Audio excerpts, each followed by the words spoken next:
que Pluton étant le maître symbolique du Scorpion, j'y pensais quand Daniel disait il faut s'élever, il faut être au-dessus de tout ça, et évidemment j'ai un peu vu Pluton, le maître du Scorpion, un peu le phénix, qui disait Pluton passant de Saturne, la Terre, avec le Verseau, il y a cette élévation, ce côté comme ça. Est-ce qu'on peut dire ça de Pluton en Verseau? Est-ce que je tire pas un peu par les cheveux? Non, mais j'ai très bien compris l'image. C'est vrai qu'on donne souvent la deuxième image du Scorpion, du signe de Scorpion. C'est le Scorpion évolué, on dit que c'est l'aigle. Ouais. Donc effectivement, lui seul peut s'élever. Mais voilà, il faut qu'il ose affronter sa propre lumière, comme il affronte le soleil, en regardant en face. Ouais. Donc, combien de personnes sur Terre actuellement sont capables d'être confrontées à leur propre lumière et a fortiori par leurs propres ombres aussi, donc de gens qui ont suffisamment travaillé sur eux, surtout au niveau de nos dirigeants, pour dire, bon, on va faire intelligemment les choses, on va être vraiment fraternel, on va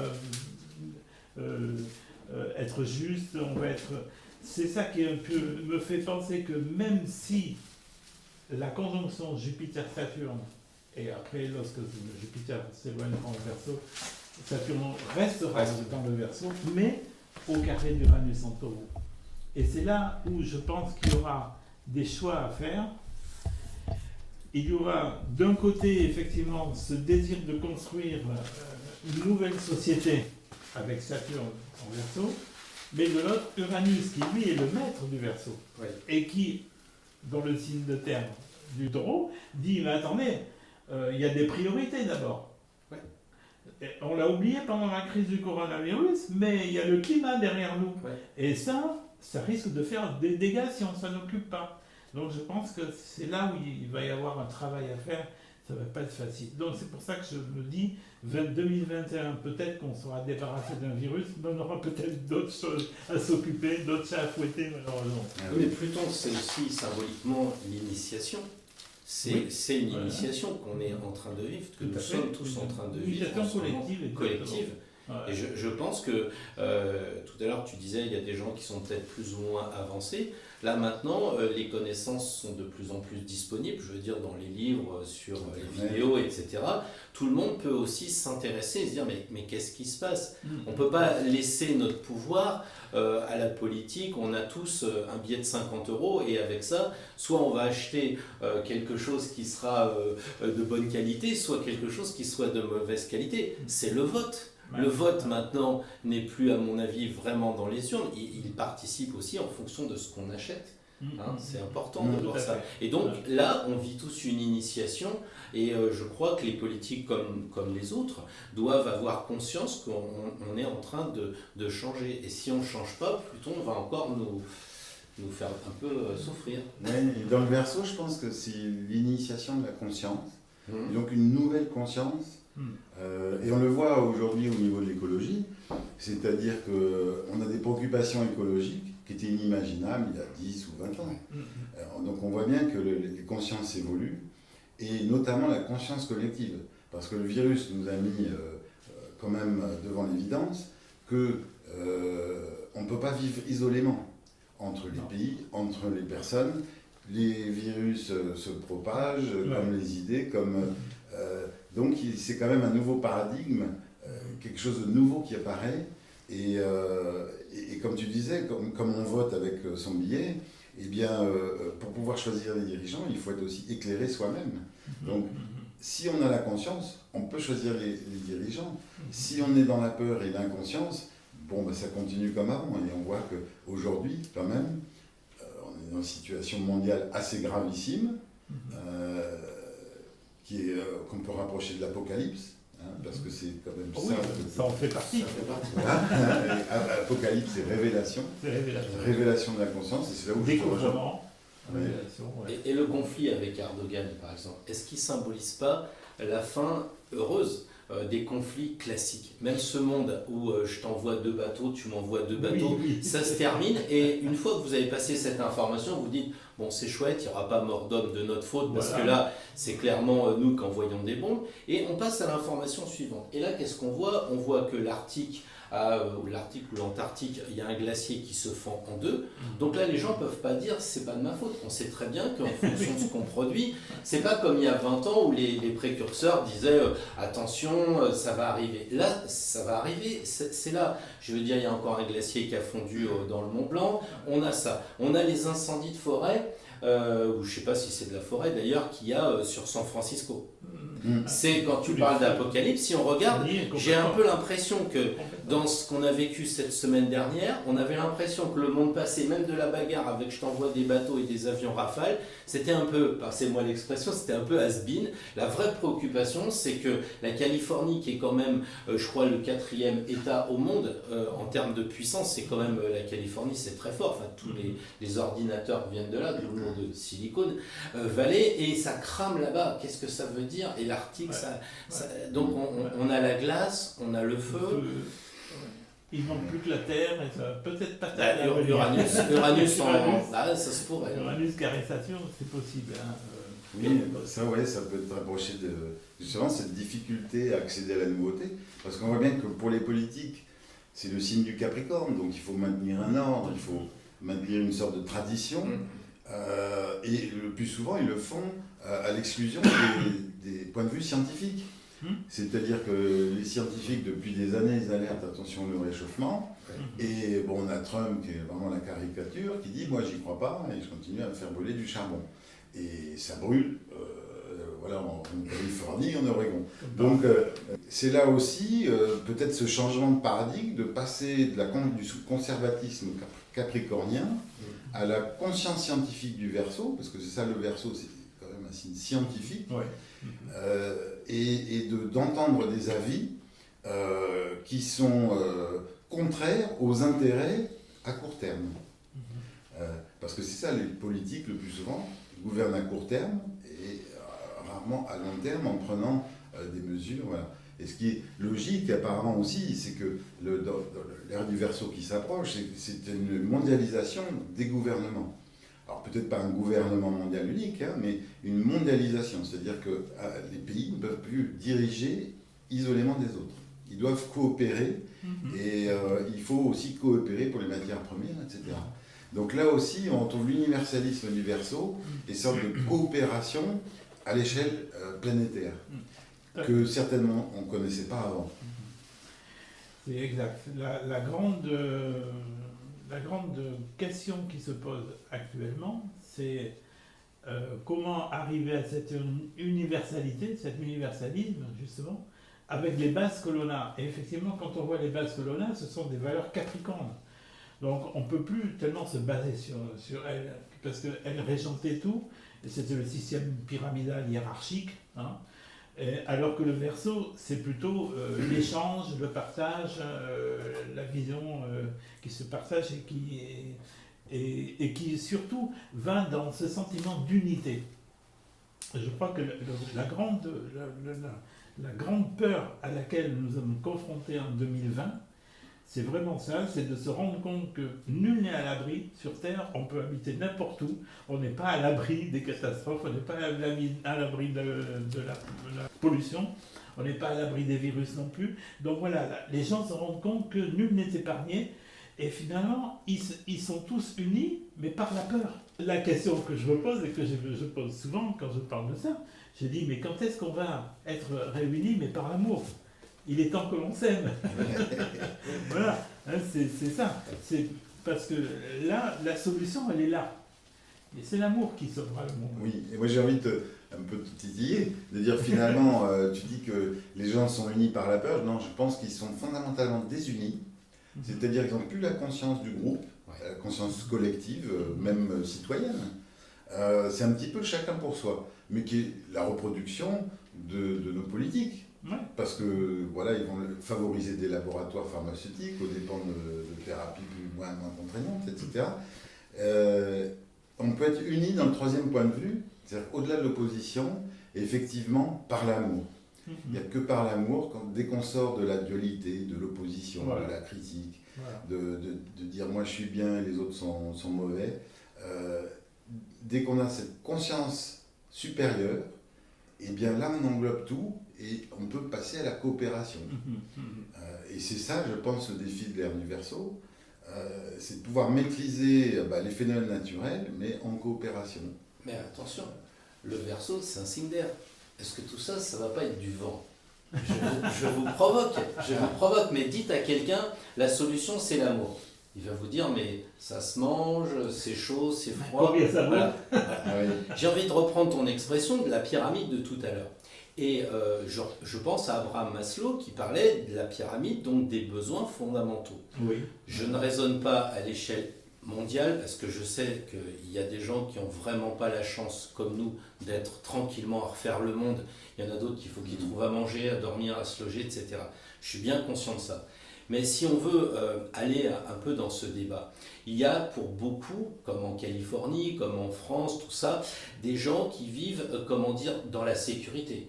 On ne se pose pas la question de ce qu'on va manger tout à l'heure. On va manger, on a un toit. Donc les besoins primaires de Maslow sont ok maintenant, ça va.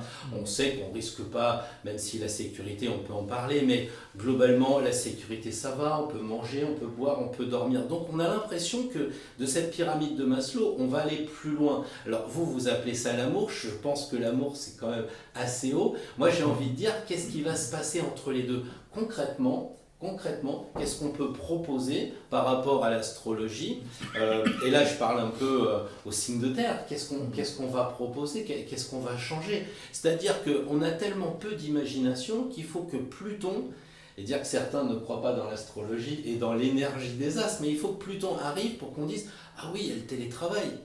Dans mon ancien métier, je l'ai proposé il y a 5 ans, 7 ans. Le télétravail, ça gênait personne, mais on était un peu comme à l'école, tu sais, tu as 5 bons points, tu as une image, et bien là c'était la même chose. On disait le télétravail, les gens chez eux vont rien faire, c'est-à-dire qu'en fait on était encore sur une logique de manque de croyance dans la responsabilité des gens. Et là le télétravail, c'est pour ça que je parle de concret, amène quelque chose de nouveau, et le Verseau ce sont des ondes, donc est-ce que les ordinateurs vont pas nous apporter aussi quelque chose qui nous permettra de concrétiser cet amour auquel je suis favorable, les choses sont pas... Voilà, c'est du concret, parce qu'on parlait tout à l'heure de fin d'année avec peut-être un mystique, une personne, ou je sais pas, quelque chose d'assez miraculeux qui pourrait arriver, pourquoi pas, mais concrètement. Concrètement, je pense que ça passe toujours parce que l'esprit humain peut concevoir. Voilà. Il est vrai que le Verseau, ça semble un petit peu hypothétique. On se dit, oui, mais comment ça va être bon. Mais il y a des gens qui, actuellement, vivent dans cet esprit Verseau et avec les pieds sur terre. On le voit avec des communautés entières de jeunes qui se mettent à l'agriculture, qui reprennent même des champs, des fermes, etc. et qui font de la permaculture pour respecter les lois naturelles du vivant, etc. Tout cela me laisse vraiment à penser qu'il y a de l'espoir. Hein. Je vois dans la jeunesse, il y a beaucoup d'espoir. J'ai publié dernièrement dans ma page Facebook 2 vidéos, l'une qui était chantée par des Israéliens et qui se réunissent pour chanter des chants ensemble. Et c'est vraiment magnifique parce que c'est plein d'amour, justement, hein, c'est plein de vie, c'est plein d'espoir.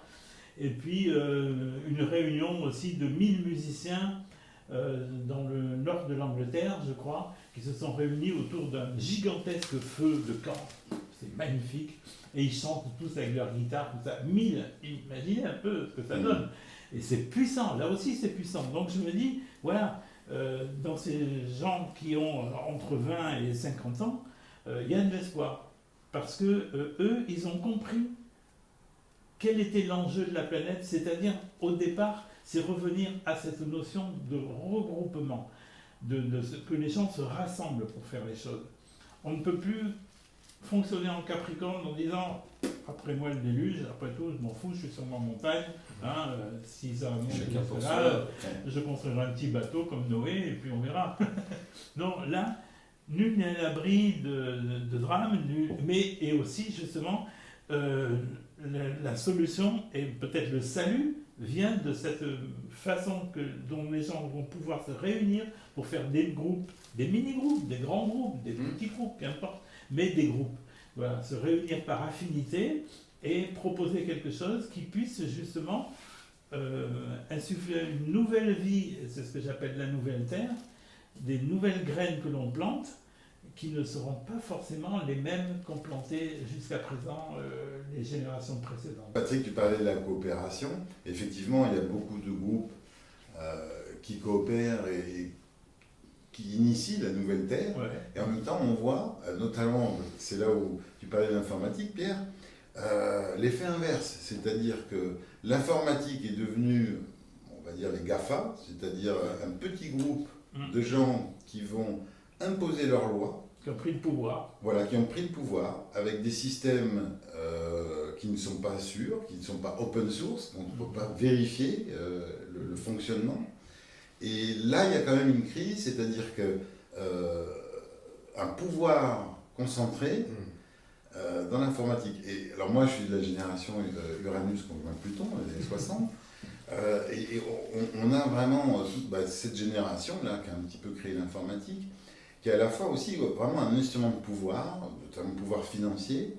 Alors, elle permet la coopération. Et on voit bien YouTube, Facebook, c'est de formidables outils, mais avec toujours cet esprit un peu capricornien derrière, je maintiens le pouvoir, pouvoir financier, obsolescence programmée, faille de sécurité, obligation, je ne sais pas combien de fois vous vous faites contrôler en voiture par la police. Moi, ça m'arrive peut-être une fois tous les ans ou tous les 5 ans, mais quand j'ouvre mon téléphone, c'est presque tous les jours où on me demande mon code secret. Ouais. Et là, il n'y a pas de loi. Personne n'a édicté quelles devraient être les règles. Et je pense que c'est là aussi où il y a, sur le plan de l'informatique en tout cas, une mondialisation à faire, une sorte de coopération des règles mondiales, de façon à ce qu'on n'ait pas des outils qui puissent tomber en panne ou instantanément. Donc Pluton en Verseau, ça serait peut-être le risque que tous les systèmes liés à l'informatique, à Internet, puissent se faire pulvériser par Pluton, au motif que les GAFA auraient un monopole. Il n'y a pas de contrôle, même dans nos démocraties. Il y a quand même le vote, même si tout le monde ne vote pas, mais il y a quand même le contrôle démocratique. Là, on ne peut pas dire à M. Zuckerberg, on aimerait bien que. Il vous dit, c'est moi qui décide. Il passe au Sénat, il sourit, mais finalement, il a le pouvoir et qui peut décider de notre avenir. Parce qu'on ne peut pas rentrer, regarder, même pour les faire payer des impôts, comme c'est difficile, l'État n'arrive plus. Daniel, tu dis, moi on me demande mes codes. Ok, c'est pas difficile, tu ne prends plus ton téléphone. Et puis quand tu vas vouloir payer tes impôts, ils vont te dire, je suis l'État, mais il va falloir passer par ces entreprises privées. Donc peut-être que Pluton en Verseau, si on n'a pas joué la fraternité, que tu suggères, Patrick, avec les groupes de réflexion, on s'entraide, on avance, très liberté, égalité, fraternité, mais très la vraie liberté de se constituer avec les gens qu'on aime, le fameux amour, où on se retrouve, la passion, et puis on avance tous ensemble par groupes séparés, quelquefois qui se rejoignent, c'est chouette, et puis il va y avoir encore, est-ce qu'on peut dire des gens de l'ancien monde, ou alors est-ce que ce ne serait pas simplement l'ego et le pouvoir, parce que Jeff Bezos ne pourra jamais dépenser tout l'argent qu'il a. Donc on est plus dans une question d'ego, et est-ce que là, c'est intéressant de se poser cette question. Tout à l'heure, vous parliez en termes de système, on parle de la médecine, de l'éducation, des ministères, tout ça, mais là on a des personnes qui sont titulaires de pouvoir. Comment on va faire ? Je pense qu'ils céderont par la force des choses. Ils céderont ou ils s'entraideront ? Non, ils céderont à cette soif du pouvoir absolu. Il ne faut pas céder. Ils céderont. Peut-être les deux voies, justement. Il y en a qui cèdent et ceux qui cèdent mais pas. Ce sera proportionnel à la conscience des hommes.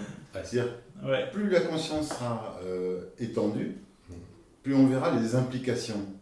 Et le fait qu'on concentre dans un système qui n'est géré que par une société certains pouvoirs, et aujourd'hui la Terre entière est gouvernée par des ordinateurs, j'estime que plus de la moitié d'entre eux ont des failles de sécurité, eh bien, si demain on a une conscience, comme c'est le cas pour des zones sensibles, où ce sont des systèmes open source Linux qui gèrent les machines, qui sont totalement étanches, et comme il n'y a pas des mises à jour constamment, donc il n'y a pas non plus de nouvelles failles de sécurité, où on arrive à avoir des outils fiables. Donc je pense qu'on est dans une sorte de jeu entre deux forces, la force noire, entre guillemets, qui est celle qui veut conserver son pouvoir et qui se dit qu'il serait pur de monopole. Et d'un autre côté, l'esprit verso, c'est-à-dire qu'on utilise des outils, mais ce sont des outils au service de la collectivité et pas seulement au service financier de quelques-uns qui vont après toujours imposer leur façon de voir. On voit avec Bill Gates et ses visions de vaccination mondiale. Il n'a pas été capable de sortir un système étanche. Je parle en termes de sécurité, et il voudrait nous vendre un vaccin. Donc il y a quand même de quoi s'inquiéter, surtout que voilà, s'il faut redémarrer à chaque fois, voilà. Je pense que les grandes tentations du pouvoir sont maintenant divulguées partout. Hein, si on écoute les médias mainstream, bien sûr, personne n'en parle. On dit même que c'est du conspiratisme, etc. Mais si on voit tout ce qui circule sur les réseaux sociaux, nous sommes maintenant à une époque où effectivement il y a tellement d'informations qui se partagent pardon, que la vérité, on peut se la faire finalement. On apprend ici et là. On sait bien que là, derrière cette vidéo, il y a un peu de fake news, hein, mais tant pis, on prend ce qu'il y a à prendre. Hein. Chacun fait sa salade finalement de sa réalité, de ce qui se passe. Mais c'est très intéressant parce que ça nous permet d'aller plus vite maintenant dans la compréhension du monde et plus vite dans la contradiction dans laquelle nous sommes actuellement et qui vraiment se voit bien avec ces deux signes, Capricorne et Verseau. C'est-à-dire qu'il y a quelque chose de connu qui est là et dont on ne veut plus, parce que finalement on sent bien que ça foire, c'est l'effondrement. Voilà. C'était attendu, mais pas seulement par les astrologues, il y a beaucoup de gens qui sont intéressés, c'est l'effondrement. Et de l'autre côté, ce nouveau monde qui tarde à émerger, et auquel personne ne peut croire, parce que, comme tu disais Pierre, il faut donner à manger aux gens, hein, si on ne leur dit pas quelque chose de concret. Oui, mais voilà, le concret, ça va être de se faire soi-même sa propre salade et soi-même sa propre vision de la nouvelle Terre. Et c'est ça qui est difficile. Souvent, on me le demande, on me dit, mais monsieur Génie, comment vous concevez la nouvelle Terre? Parce qu'il n'y a rien que vraiment qui démarre là. Je dis, mais plantez des graines, semez des graines et vous verrez que ça pousse. Et effectivement, ça ne pousse pas de la même manière que dans le Capricorne où on voit la Terre très concrète, etc. Non, là c'est dans l'air du Verseau. Donc forcément, c'est pas visible, on n'y est pas encore. Alors la nouvelle religion finalement, parce que les poissons, on sait très bien que c'était des religions quand même classiques, hein, là aussi. C'est pas Capricorne, c'est Poisson, mais c'était quand même des religions traditionnelles. Là maintenant, la nouvelle religion du Verseau, c'est quoi? C'est vérité, parce que je t'écoute, tu dis la vérité, chacun se fera sa vérité, il y aura une vérité. Comment ça va se passer alors? Liberté, tout d'abord. Je pense qu'on revient vraiment aux droits de l'homme. Ils ont été créés à l'époque avec Uranus qui rentrait dans le Verseau. Oui, je crois, hein, il me semble. Et il y en avait plutôt aussi en Verseau. Enfin, il était découvert à l'époque. Il était découvert. Il a découvert comme par hasard Uranus à cette période-là. Liberté, égalité, fraternité. Ce ne sont pas des vains mots, mais il faut les appliquer. C'est ça. Alors actuellement, liberté, il est en dernier. Donc il faudrait peut-être le remettre en premier. Ça serait un peu plus sage. C'est pas hasard si le triptyque il a été fait comme ça. Hein. Liberté d'abord. Liberté d'abord. Égalité, fraternité. On pourrait ajouter la phrase clé du Verseau qui je suis l'eau de vie versée pour ceux qui ont soif. Oui, très bien. Cette eau de vie, c'est l'eau de la connaissance. C'est l'eau de la connaissance. Ça rejoint tout à fait ce que disait Patrick. Les connaissances, la communication, enfin voilà, tout ce qu'on trouve à droite et à gauche sur Internet et ailleurs, qui permettent de se faire son opinion et d'être en connaissance. Et quand on est en connaissance des choses, on est bien plus responsable de nos actes. Alors que dans l'inconscience, on ne sait pas ce qu'on fait, ce qu'on produit et ce qu'on engendre. Je crois que jusqu'à présent, l'homme n'a pas fait confiance en l'homme. C'est toujours le problème. On ne fait pas confiance assez. Et alors que la liberté, lorsqu'on donne la liberté à une personne, vraiment, pas dans notre monde actuel, parce que la liberté, la plupart des gens ont tellement de chaînes autour des pieds qu'ils ne savent pas ce que c'est. Mais la vraie liberté, c'est quoi? Ben, c'est vivre, c'est pas survivre. C'est le bonheur. C'est vivre, vivre pleinement. Le concept du travail sera complètement dépassé, je pense, quand on sera vraiment dans le Verseau. Ça sera vraiment une occupation qui est faite, bien entendu, d'actes de solidarité, justement, de responsable, être responsable de ces actes, mais en même temps, une vocation, développer une vraie vocation, développer des vrais rêves, comme le disait Jacques Brel. C'est quand on est gamin qu'on a des rêves et il faut continuer de penser qu'on peut les réaliser, parce que sinon, à parvenir à l'âge adulte, c'est fini. Hop, on rentre dans le moule et on ne fait plus rien. Le mot travail et son étymologie de trépalium, torture. Déjà, Torture, rien que ça. Donc, la bonne, c'est labourer. Fin du travail et vivre de sa passion, vivre de tout ce qu'on aime, si c'est possible, et ça va s'ouvrir. Et c'est possible. Jusque-là, pourquoi ça n'a pas été possible? Parce qu'il y a une élite internationale très restreinte qui a pris le pouvoir de l'argent et qui a le pouvoir et qui laisse des miettes à tout le monde.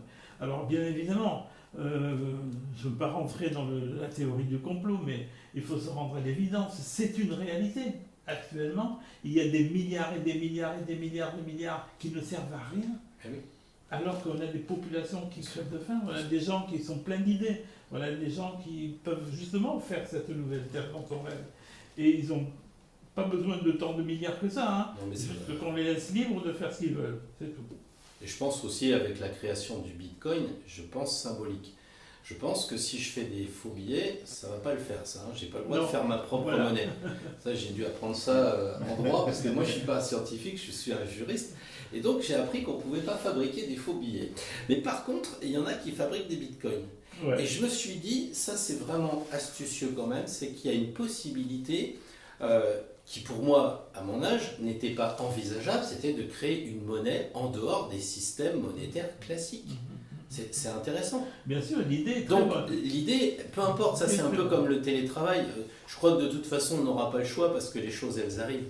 Parce que c'est les startups qui vont commencer à nous refaire le monde. Ça aussi, c'est un concept qu'on n'avait pas avant. Hein. Donc je crois qu'on va vraiment vers ce verso avec des choses qui vont arriver. Peut-être qu'on ne peut même pas encore les imaginer maintenant. Non, je crois que oui, effectivement, on n'a pas la possibilité de les imaginer maintenant. Il y a l'effet surprise d'Uranus. Oui, ça aussi. Il faut l'attendre. Lui, il est là. Depuis quelques années, il est dans le taureau, comme ça. Puis il regarde les autres planètes tourner autour de lui. Il crée très peu de liens. Une fois dans le taureau, une fois dans la Vierge, pour des choses comme ça. Mais moi, j'attends beaucoup de cet Uranus en taureau. D'ailleurs, je crois qu'il y a une conjonction Jupiter-Uranus en taureau, si je me souviens bien, en 2025. 2024 ou 2025, je ne sais plus exactement. Il faudrait que je regarde ça. On pourrait mettre la carte, ce serait intéressant. Jupiter-Uranus en taureau. Là, oui, je pense que c'est vraiment la pleine floraison de cette nouvelle Terre qui va vraiment être étonnante à mon avis. Très étonnante. Surtout qu'en Terre, pour moi, dans la Terre, c'est l'expérimentation. C'est-à-dire passer du savoir, le savoir, comme disent certains alchimistes, c'est voir ça et rien d'autre. Le savoir, c'est juste ça. C'est livresque, c'est théorique. La connaissance, c'est dans son essence. Avec Uranus qui va arriver... qui est dans un signe de terre, il nous dit il faut expérimenter, il faut faire des choses concrètes. C'est pour ça que j'ai un peu insisté tout à l'heure sur le mot concrètement, parce que c'est vrai que Uranus, lui, il est dans le concret, et le Verseau, il est un peu dans le projet, style maison 11. Voilà, c'est ça. Voilà. C'est ça. Donc je crois que c'est pas un hasard si ce début de 2021 va se faire avec cette configuration-là, Saturne qui arrive dans le Verseau et qui fait carré Uranus. Comment on va accueillir cela? Est-ce que vraiment on va respecter les lois du vivant, notamment justement en s'inquiétant pour le climat et en faisant des choses concrètes, vraiment concrètes, hein, pas en tergiversant, comme on le fait d'habitude. Ou est-ce qu'il y aura des personnes de pouvoir qui prendront, comme on dit, le pouvoir vert, le nouveau pouvoir vert, en otage et diront oui, il faut faire ça parce que c'est écolo, mais qui en même temps imposeront des lois qui sont peut-être liberticides. Il y aura peut-être une confrontation pendant cette année 2021 entre ces deux forces-là. La vraie lumière et le vrai écologisme, hein, on peut appeler ça comme ça, et puis la tentation justement de prise du pouvoir sur le vert. C'est possible. Ça sera une adhésion peut-être quand même démocratique, encore une fois. Moi je crois beaucoup au pouvoir du vote par notre comportement, au vote par ce que l'on va acheter. C'est ça qui va faire, parce que vous aurez beau proposer des produits, si les gens ne les achètent pas, ils vont voter pour aller vers le vert. La loi de l'offre et de la demande. C'est ça. C'est elle qui régit tout. C'est ça. Et donc en fait, les gens vont adhérer à un projet parce qu'ils seront libres avec le verso, ils vont être libres de choisir. Et c'est peut-être comme ça que la société va avancer. Mais si les gens ont peur, ce que disait Daniel tout à l'heure, qu'on était vraiment dans des peurs, ça peut tétaniser aussi les gens. Donc on aura peut-être besoin de personnes un peu plus éclairées, ce que tu disais tout à l'heure, un peu des gens à l'avant-garde qui vont aller vers quelque chose de plus verso et pas comme les GAFA qui sont à refaire un pouvoir différent pour nous réesclavager différemment. Là, je pense que ça ne tiendra pas. Je pense qu'ils n'ont pas encore vécu l'ère du Verseau. Non. Ils sont encore dans l'autre monde. C'est exactement ça promet. Donc on vit un moment et une époque formidable, quoi. Oui, formidable. Ouais. Moi, je pense que c'est bien d'avoir parlé aussi de l'ère du Verseau. C'est très important. Maintenant, nous en sommes aux prémices. Vraiment, oui. C'est à peine, on entrevoit à peine l'aube de l'ère du Verseau, mais il faut s'occuper aussi de ce monde qui est en plein effondrement. Et on a aussi notre place là. Je crois que chacun est à sa place. Il n'y a pas vraiment de règles à définir. Hein. Voilà, c'est Uranus. Ouais. La connaissance d'Uranus. Ouais. Bon, on va commencer avec Pluton, on finit avec Uranus. On finit par voilà. Bon. On se revoit pour Neptune.